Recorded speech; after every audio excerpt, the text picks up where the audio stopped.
past, prior to the arrival of the American returnees to Africa, there were at least two major differing political systems operating within what is today's Liberian borders. For a quick means of talking about these systems, I will refer to one of them as being the southern and southeastern areas of Liberia. There are exceptions, but essentially what I'm thinking about are the speakers of the Kruan languages, today's recognized Kwan, Grebo, Kru, Basa, and Dey. There are also the Kwa, also known as Bele, but they have been surrounded and have been in many ways changed by their neighbors. The second group is the central, northern, and northwestern peoples, namely the Vai, Mandingo, Mende, Bandi, Loma, Bele, Ma or Mano, and Dan, also known as Gio, who are speakers of the Mande languages, and the Kisi and Gola, who are speakers of Mel languages. The southern and southeastern peoples have traditionally had less complex political structures, which were very largely based on lineage, with the heads of each of these lineages operating as more or less equals in a non-hierarchical structure. In the coastal areas, particularly in modern-day Maryland County, where the population was more dense, the political system was a little more complex, but still largely based on the strength of lineages and their heads. In the central, northern, and northwestern areas, there has been a greater tendency towards hierarchical political structures, in which at times there were groups of local communities or even differing language speakers who banded together to form confederations.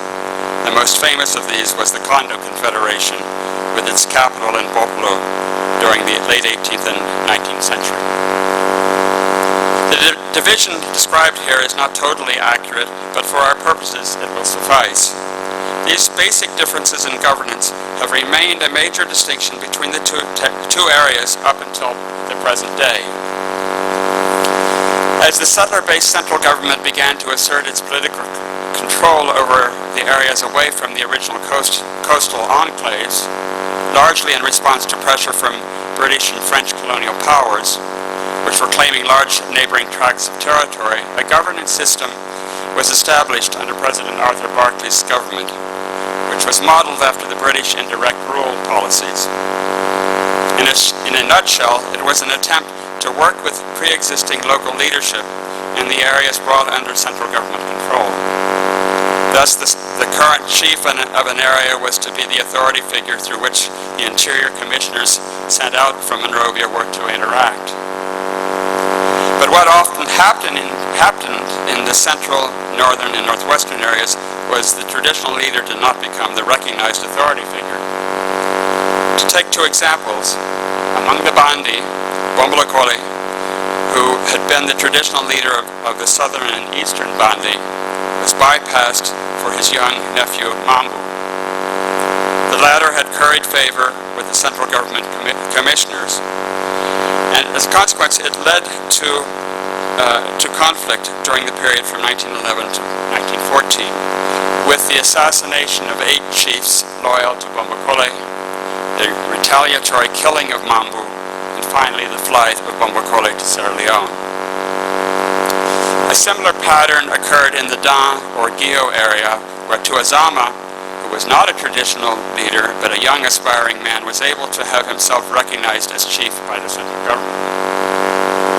Thus, in these examples and many others, the seeds of dissension were sown between the local population and the central government. Thus,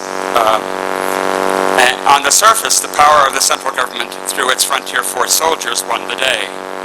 But until recent times, the dealings of the central government towards their ancestors were remembered with disfavor.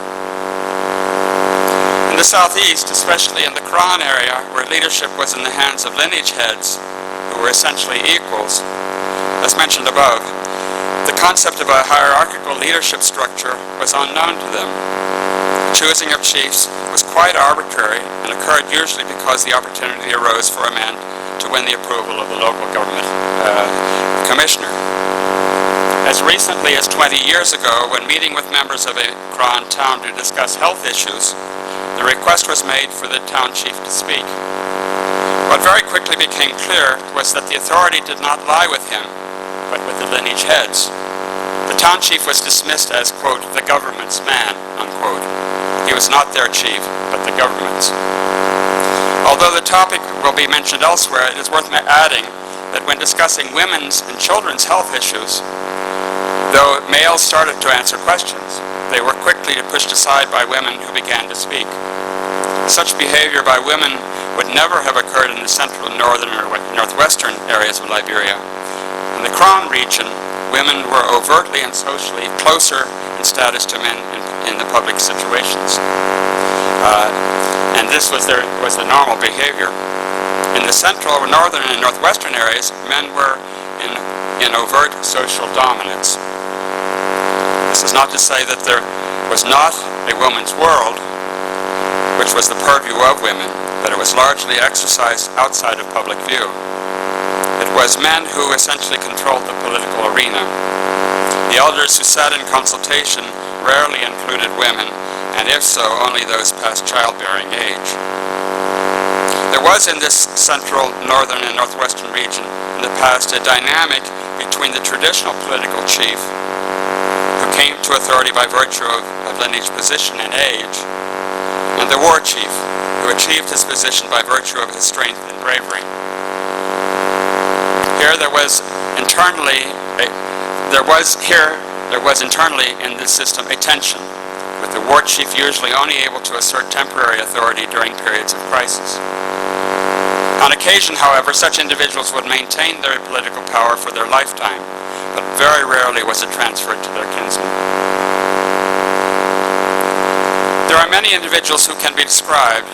One of those I am particularly familiar with is Zolodoma of Cape Mount, who ruled during the latter half of the 18th century and the early part of the 19th century. In his case, there are two differing viewpoints about his rise to power.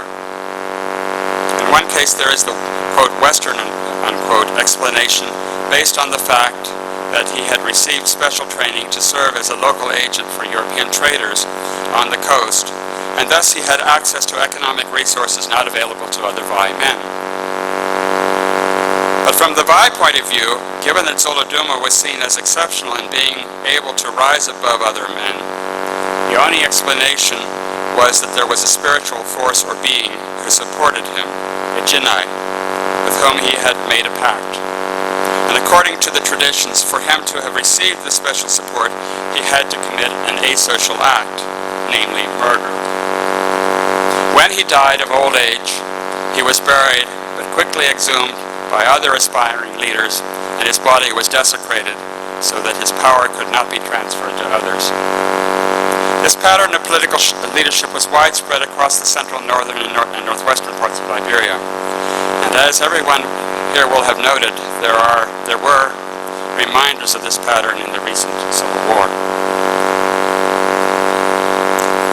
In all parts of the country, there were very weak mechanisms to create and maintain peace, particularly between warring entities larger than the local lineage groups or clusters of related villages. In the southeast, for instance, among the Kran, there was sufficient land so that conflicting groups would just move apart.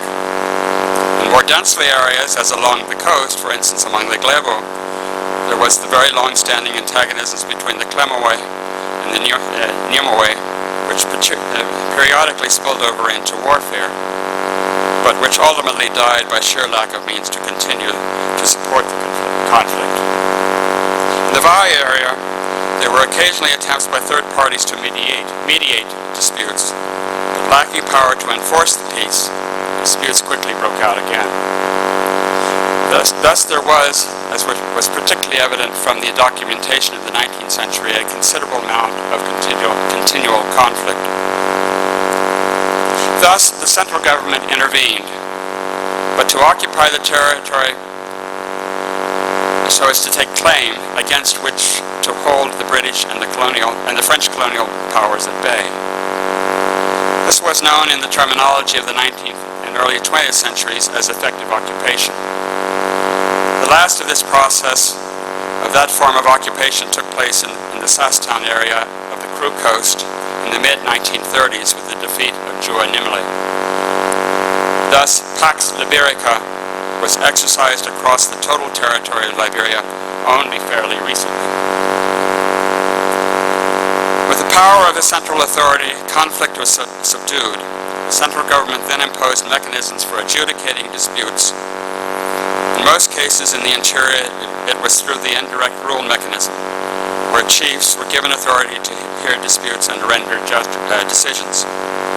And if the parties were not satisfied, they could appeal to the local commissioners appointed by the central government, and ultimately the case might be heard by a tribunal in Monrovia at the Department of Interior. And this system essentially brought overt, violent conflict to an end. There was, however, a little unconstitutional problem to the structure. Members of the executive branch of the government were hearing and settling legal disputes. The court case was brought to the Supreme Court in the early part of the 20th century, and the court ruled that the structure was unconstitutional. The court's decision was ignored for decades. More importantly, what we saw develop beginning with the presidency of Edwin Barclay was the increasing centralization of power, following on the subjugation of the peoples of Liberia. It was done as a mechanism to rule peoples who were not used to a modern democratic system. But although there were minor bows to the democratic process, by and large, it was a centralized control of the vast majority of the Liberian people. And the franchise was extended both to the women and in turn to the peoples of the, quote, hinterland, unquote. The choices provided to this new electorate were sharply controlled, so that free and open elections were only with rarity. Free and open elections only occurred with rarity. And then this all unraveled. As I'm sure others will argue, with the overthrow of the leadership of the central administration in 1980, and in particular with the new leadership favoring people of certain regions and ethnic groups, the overarching control by force of the central government was weakened. As a consequence, there was an opportunity for disputes to flare up, which the central authorities had difficulty quashing. The top was off the box, and disputes spilled out, thereby allowing local warlords to arise. As a consequence, some of the patterns of violent disruption known from the past began to re-emerge.